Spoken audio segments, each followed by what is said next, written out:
Jay here for Stretford, Paddock. Manchester City 3, Manchester United 0. We've lost the Manchester Derby. This is the live review. Get involved in the chat and the comments. Joining me are the lads from More Than a Match. We've got Dmani, Mellor, and we've got Ryan Hopper. Before getting to the comments, lads, before the game, we were all on the same page, weren't we? Yeah. We said we felt pretty confident, not just because United have been playing particularly well this season, but we'd seen signs. City haven't been great. They lost 2 out of 3. It felt like very much this game was there for the taking.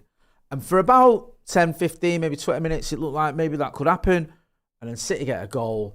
I don't know, it just didn't really feel like United got going today at all. And whilst I do think City deserved the win, I don't think they really even had to get out of 4th gear, to be honest with you. It just felt very, very flat from Manchester United. Dmani, what did you make of the performance from United? Yeah, like you said, first half, it was anyone's game, first 20 minutes. But then it started to get sloppy. And I think we lack a lot of creativity when we get into the final third. Like some of the balls, some of it needs to change. Yeah. Like everyone's screaming out for this formation to change. I think if something's not working, you change it. So I don't see why giving a different formation a goal would hurt anybody. No. So yeah, like it was a flat game, sloppy game. We didn't look like we was going to score, to be fair, at any point. And City didn't play that. I didn't think they played that great, but they just took the chances, and that's what happens. That good teams take the chances, don't they, Res? They do, mate.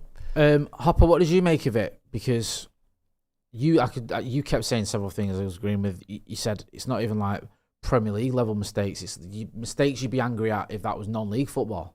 Oh, I could go into great detail, like just little things. Just to start off with your point at the start of the game, we were optimistic because we seen them and a little bit of ourselves, like we can do this. First 20 minutes, like you said, it was even. It was an even game. You thought you could have a bit of a go here. City got the goal, but the goals you got to, like, if we're gonna go blow for blow with the goals, they're all like, you got to track runners, you got to scan. I said it time and time again. Like Bruno's got to scan his shoulders. Shaw's got to do better. I thought he was inside the box, so you had to be. You made a great point. You got to be careful in the box. He wasn't in the box. So 2 of the lads there, you've just got to do better. Like we could go through each goal, but for me, like you said, D, we could have been playing all night. Like the quality, like City. I don't think City's quality was great today. I don't think it was a very good game, but in key moments, the key players come out and they produce quality. So, for example, the ball kept going out wide to the wingers. Great quality, got the ball in the box, goals, like Haaland, goals, quality. Us, the ball goes out wide, we look lost. We look like we don't know what we're gonna do with it. Gets in the final third, people gets in pockets, end product, ball's not very good. And in possession, we look so panicky. Like I'm saying about the non-league stuff, and it's no disrespect to non-league lads. If they make them sort of mistakes, non-league managers will be going absolutely berserk. Yeah. Because it's basics. Keep the ball. Have pictures in your mind before the ball comes. Distribution good. First touch good. Honestly, it looked like we'd never played football. No, we could have been playing all night. It did, and I don't. Sorry, I'm going off on one. No, you're right, and I don't want to be overly critical unless it's needed, but it is needed, and you're not being overly critical because there's nothing there where I can take a positive from that game. I can't say, oh well, that was good, or you know what, he really stepped up. It was just flat and underwhelming, and just it's a Manchester derby. You made the point during the game, Dmani, like. And it sounds a bit Roy Keane-esque, but go and do something. Yeah. Get the crowd going. Get into someone. Yeah. Try and make something happen. And it was just like no one could be bothered. It's like Arthur thought, like, oh, do you know what? Let's just get this game over with. We've lost this already. Yeah. Like, that mentality, you can see it. Yeah. Like, the belief wasn't there. The determination's not there. And I know it's basic, but the minimum I expect from anyone putting on a United shirt is to try and give it their all, especially in a Manchester derby. Yeah. Don't care where you're from or whatever. You know how much this game means to the fans. And it just felt like United thought this was like a friendly. And didn't give a toss. I'll get in some comments and come back to you lads. Mark Houghton, who's been a member of the Academy 57 months, not usually wants to dunk on a manager, but 2 wins in our last 13 Premier League games is relegation form. He has no plan B and won't adapt. This team ain't that bad. Sub-N says, before we scout and boom Cunha, Sesko permanently, please change the manager. Enough of this midfield 2 and back 3 experiment, and it's not working. Hands up for the Panther. I'm so done. You have a great fan channel, but online in the chat, ruin football, temper tantrums and hammer him out, all psychos. You can't stop Haaland. City were great. I hate some fans and the internet. Someone said a full name. Huggy says Ronnie's gone home. I don't blame him. Connor Portley says Foden getting all the credit. Nobody marked him. Where do you stand with this manager, Dmani? Because I get the criticism and 2 wins in the last 13 games, losing a cup final to Spurs.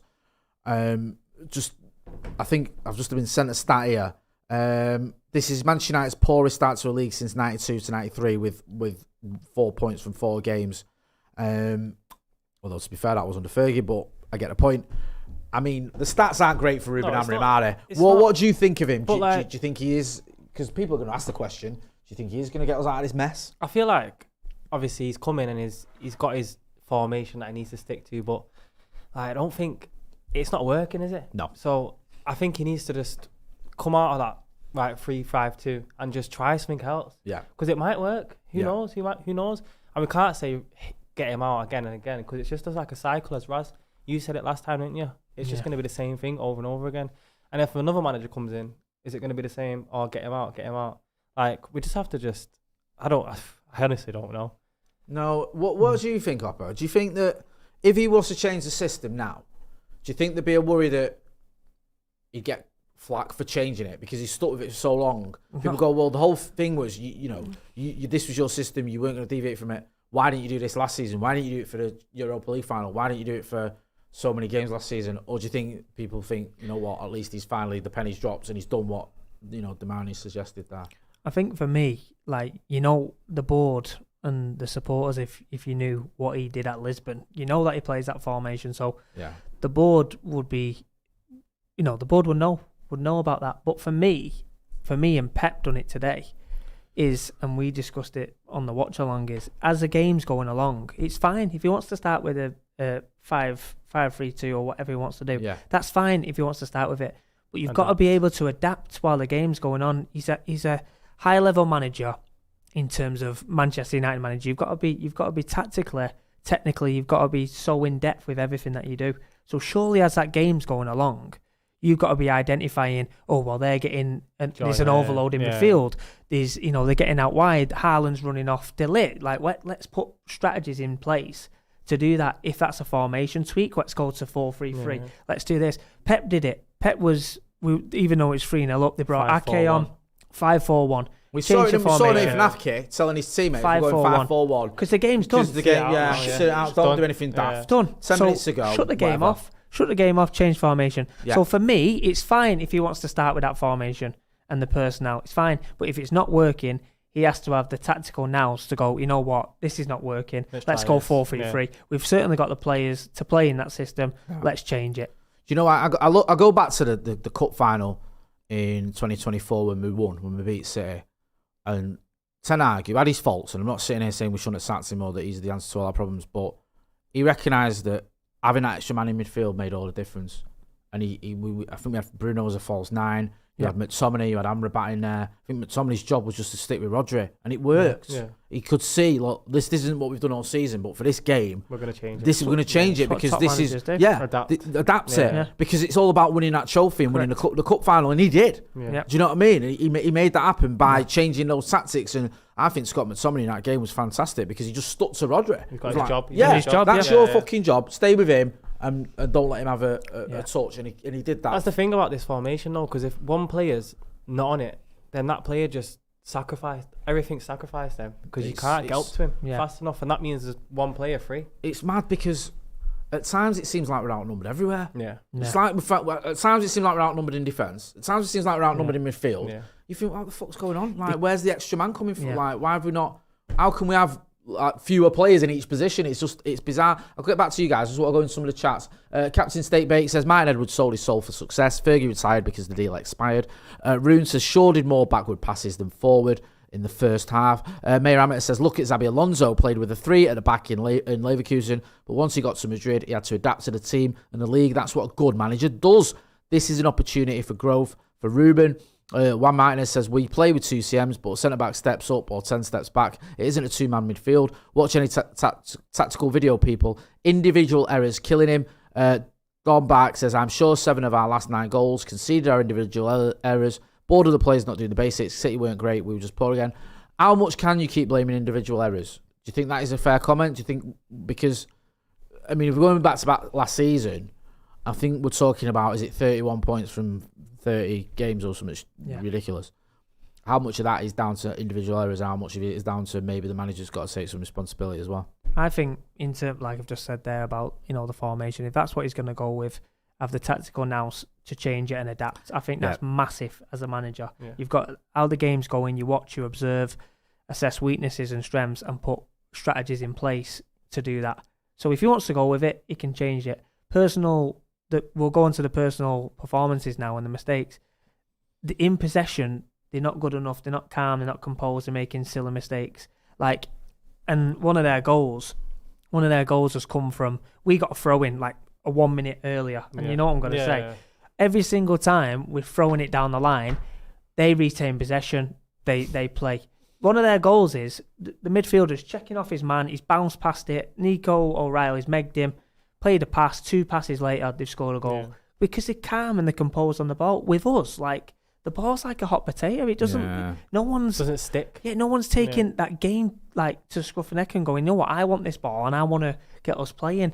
And to answer to your question, the buck stops with the manager. Yeah. And if the lads have got anything about them, personal pride, that should take over because they're the ones on the pitch. I mean, I like Amorim, and I've said this and I'll keep saying, I do want him to succeed, obviously, and I do want him to, be given the opportunity to sort of have a full season after a pre-season or the rest of it. But I worry because you can't keep losing games. And I know that Ineos have brought him in, and I know that Ineos is sort of he's their guy. But if you're losing week in, week out, you've got Sir Jim Ratcliffe sat there again at the Etihad. There was footage of him fuming. Sooner or later, it's going to get in their head. Yeah. If you keep losing football matches, I know it's the most obvious thing I've ever said, but it's true. If you keep losing, doesn't matter whether you're Ruben Amorim, Eric Ten Hag, Louis van Gaal, Jose Mourinho, Ole Gunnar Solskjaer, David Moyes, whoever, you are going to lose your job. So we had to start winning matches now. You can look at it and you go, look, away at the Etihad, let's be real, that is probably in the top 3 most difficult grounds to go to in the Premier League. Even though City haven't been great this season, they've still won 7 out of the last 9 titles. They've still got quality, we've seen today. So it's not like you go there expecting to win. I know we thought we could, but it's not like you go, optimistic. You don't go, you should be winning at the Etihad. But the standards that the lads hold, and should be going there. Coming here to win. And that's that winning mentality, we, again, we hear it quite a lot of we're Man United, we're entitled or whatever. That's gone out the window now because we are where we are. But if the lads have got personal pride and with the hold themselves to certain standards, City have not been great. We identified. That's why we was all excited at the start of the game. I agree. I went on the radio and said it the other day. So it's we're gonna do something, and then you go there and you give the performance that they give and make the personal errors that they've done. It's a bit like, lads, I know I keep referring to it, and it's no disrespect to non-league players, but if non-league players make them mistakes, they're getting dragged off. Yeah. No, it's I basics. Agree. Ross Murphy's been a member of the Academy for 60 months, does our moderator. Thanks, Ross says. I agree with RH. I like Amorim, but he's got to start adapting in games. It's all right playing your formation, but when something's not working, change it. Someone was asking, is Paddock, are we Amorim out? I'm not Amorim out, but I do think I want to see him succeed, but he has to start winning more games, man. You cannot. It's all about results, football. You cannot keep losing. And I think you look at these run of fixtures you've got Chelsea at home, you got Brentford away, Sunderland at home, and the Scousers away. Big 4 games. You've got to take at least 12 points for those games for me. Maybe 12 is a bit of a stretch, but at least fucking 6. Chris E says, Jay will be liking Amorim when we are in the Championship. I've not got unlimited back into this manager. There's only so many defeats I can watch. Trust me on that. D-Pen says full pre-season and no midweek games for this. I want to talk about some of those players because Luke Shaw's getting a lot of grief. Bruno, who you've worked with, obviously, is getting a lot of grief. What do you make of that? Because these are 2 players who, on their day, for me, and I might get pellets for saying this, on their day, they're both world class. Yeah, they are. I think both technically amazing, but we're poor today. Yeah. And for me, one of the things that you want from your big players, your players who've got that experience, your players who've got that ability, is to step up in the big games. Big moments, big players. You should be looking at Luke Shaw, and he should be leading the likes of Lenny Yoro and Ahmad and all those boys. He should be saying, you know what, I got this. Bruno should be dominating that game, and neither of them turned up. I mean, Dmani, what did you make of that? Is it just anomaly? Is it just, it's difficult against City team? What do you I love think? Bruno as a player, but I think that deeper role, I don't think it suits him. Like Raz, you highlighted it. Like his defensive side is not as he's not like he's a creative player. Yeah. So he needs to be higher up the pitch. Like Foden just ran off him like he wasn't even there. Yeah, he did. I don't like him in that deeper role. You've said that for a while, haven't you? To be fair. For me, I don't think either of them had a very good game today. No. I think, like you said, big moments need big players. I don't feel like, individually they had the best of games. Mistakes. Shaw made probably 3 or 4 mistakes, which probably led to inputting goals. Sloppy in possession, and like you said, Bruno was sloppy today, and first minute or first 30 seconds when the ball's come up and he's not hooked it on, he's tried to bring it down and Haaland's had a chance. You sort of like them things you need to be professional. What are we getting from him in this role, Oppa? You know this guy better than anyone in this room. No, but you do. You've worked with him. Yeah. You know what I mean? Sorry, you've played with him, haven't you? You've worked with him. No, you've worked with him. You know what I mean? You know what he's like. We all know. We can all see the qualities he's got. Defensive, yeah. Because what my worry with Bruno is, I'm seeing a player who, for me, when he's further up the pitch, is one of the best in the world, become a bit average, a bit like a decent midfielder rather than a great midfielder. Yeah. Where when he's in a 10 role, I think he's a great player. That's my worry. What do you think we're getting from him in this deeper role? Like Dmani said, he's an attack-minded player. So when when he's in the 10, he's getting in them pockets, getting half-turn, he can slide them little passes in, he can take shots, and he can provide. And we've seen it year upon years about how important he is to Manchester United with his goals and his assists. But with him in that deeper role, you have a responsibility in that deeper role. Your responsibility is to break up play and to get play going. And again, like we've seen from the goal, you've got to be aware of your surroundings and cut danger out. Casemiro, I know Casemiro's legs are gone now, but he's very experienced at playing that position. He identifies danger and it's like putting fires out all the time, all over the pitch. Yeah. Bruno's not got that sort of defensive mindset where he wants to put fires out. His strength and his mindset is let me get on the ball, let me have shots. So for me, I don't feel like he should be played in that holding midfield role. I feel like he needs to play in one of the 10s. But we need, and again, I'm sure the subscribers would agree, we needed to sign a holding midfielder that's very dominant, who's a ball player to get the ball in to them players, like Ahmad's, like Bruno's, Mbeumo, he's laughing because I can't say his name, Mbeumo's, Cunha, you know what I mean? Like, they're, like Rodri, and I know I keep banging on about Rodri. Rodri's good at his job. Fantastic at his job. He gets it, breaks lines, for their goal. Just get it, get it ticking over. But out of possession, he mops things up. He puts fires out. Bruno, unfortunately, can't play that position. No, we saw it in Bilbao, didn't we, against Spurs? In the final. Because again, I go back to it, big plays in big games, and it was him losing possession that led to their goal, and he just didn't turn up. And it's like that's a game that for me, Bruno Fernandes should be dominating because Spurs were poor. I feel like I'm on. I think it was a collective though today. Like I think all over the pitch just was. That's a good point. I don't think it's Bruno or Luke Shaw. It's like the whole it's a team for 11 players. Do you know what I mean? Yeah. So everyone has to perform. So 100%. I totally agree. It's weird because even like Bayern Day, I don't particularly blame him for any of the goals, but I think he looked ropey. Yeah. Do you know what I mean? Yeah, he needs to be more of a presence. It's like when it goes back to me, like, there was a couple of times when he just Haaland could have nicked one. Yeah. Even when he's coming out for the goals, like, a bit more. Again, I'm not a goalkeeper, and I'd take me out off to the guys, but like make yourself big, make you show a presence. It feels like it a little bit timid, but I feel like I'm on one trying to. I'm not blasting anyone. Being a professional footballer, as we do, it's difficult, and you take criticism and stuff like that, but standards, you should hold yourself to a certain standard. And today, the lads will know that wasn't right. For me, we don't even look like scoring. No, like you can play some nice little interchange passes, but when the ball gets out wide or in between them little pockets, it just breaks down. Yeah. I feel like we could have played all night tonight and we wouldn't have scored. They're the key moments, though, aren't they? When they go out massive. In the Premier League now, is it 4 goals in 4 games, and 3 of them have come against Burnley? Yeah. I mean, that's not good. And an own goals and stuff like that. Own goals are top scorer. And last season we scored 44 Premier League goals, which was an abomination. And so far we're on course for 38. But again, does that then go down again back to the manager? Does then that go back to the system and getting and on all the players? But also is like if it's not working in that system, you got one on the road, Sesko or Xerxes on their own up there, and you're not getting the right runners in beyond them or around them to to then create. If that doesn't happen, you don't score goals. Yeah. I couldn't agree more. Guy Kernan says, name one top manager who's stuck with only one system. If you only have one system and your system doesn't work, what does that say about the manager? Before we wrap up as well, I've got a quote here from Ruben Amorim. Spoke to BBC Match of the Day. I don't know what Match of the Day is. I never watched it. I've never heard of it. If you look at the goals, we can avoid those goals. That was the biggest difference. We can do better, especially the second goal. We suffered goals we can avoid. The biggest difference was when we had transitions, we didn't score. In the second half, they did better in transition and we suffered in that moment. We can do better, that is clear, but again, transitions, the third goal, lack of quality in the connection.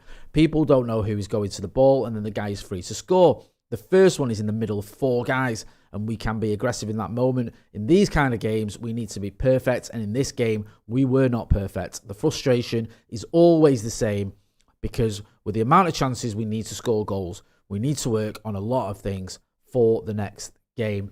Dmani, what have you made of them comments? Yeah, I think I agree. He always says the right thing. That's what I mean. Like, that's the thing about him. Like, in his interviews, he's always honest.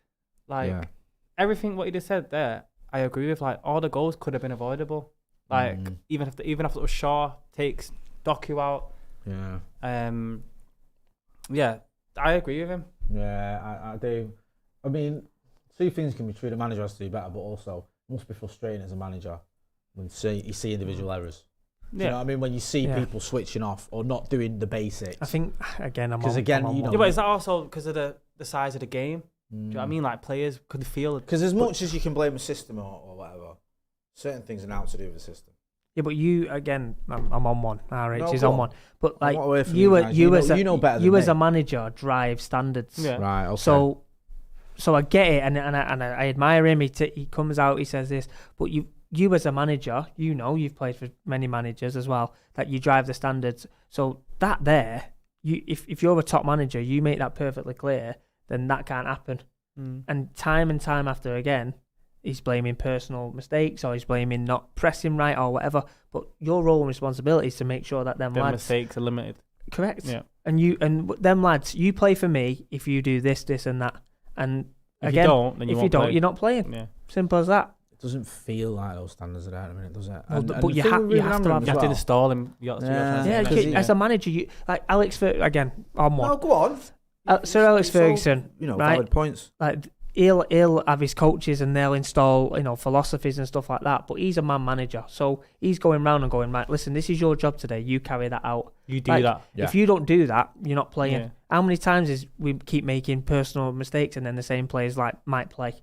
You know what I mean? Like, cut the mistakes out. It's like getting let off. Yeah, cut them out. Yeah. You're the head of the table. You cut it out. It's your role and responsibility to go, oh yeah, we're not pressing right. Well, right, lads, for two out of 3 sessions, we're going to work on pressing. And I know it's boring, but we're going to get it right until you do it. Yeah. And again, you install a standard and an environment where getting beat is not accepted. Because then you've worked on it, so when you do it in a game, it's like, we've worked on that, so why are you not doing it?